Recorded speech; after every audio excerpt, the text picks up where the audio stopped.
এলাকাবাসী সকলের সহযোগিতা পাই, এইটুকু আমার আশাবাদ ব্যক্ত করছি। প্রিয় ভাইয়েরা আমার, আজকের এই খেলায় যারা সার্বিক সহযোগিতা করেছেন, বিশেষ করে যুব সমাজ, ছাত্রদল, যুবদল, বিএনপির যারা যুবক ভাইয়েরা এইখানে এই খেলার টুর্নামেন্টে যারা অংশগ্রহণ করার সুযোগ করে দিয়ে আমাদেরকে সুন্দর এবং সুষ্ঠুভাবে খেলা পরিচালনা করার সমস্ত দায়িত্ব গ্রহণ করে একটা সুন্দর খেলা তারা উপহার দিয়েছেন। এই জন্য আমি টুর্নামেন্ট কমিটির সকল নেতৃবৃন্দ এবং সদস্যদেরকে আন্তরিক ধন্যবাদ জানাই এবং মোবারকবাদ জানাই। কিছু পরে বিচিত্র অনুষ্ঠান হবে, বক্তব্য বেশি বাড়াবো না।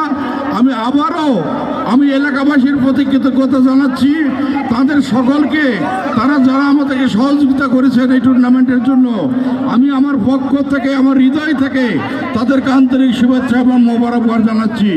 আপনারা সকলে দোয়া করবেন প্রত্যেক বৎসর যেন আমরা শহীদ রাষ্ট্রপতি জিয়াউর রহমানের কনিষ্ঠ পুত্র, দেশনেত্রী বেগম খালেদা জিয়ার কনিষ্ঠ পুত্র আর আমাদের নেতা তারেক রহমান সাহেবের ছোট ভাই মরহুম আরাফাত রহমান কুকুর স্মৃতি টুর্নামেন্ট যেন আমরা প্রত্যেক বছর আপনাদের মাঝে উপহার দিতে পারি, এইটুকু আপনাদের সকলের কাছে উৎসাহ কামনা করছি, আশা কামনা করছি।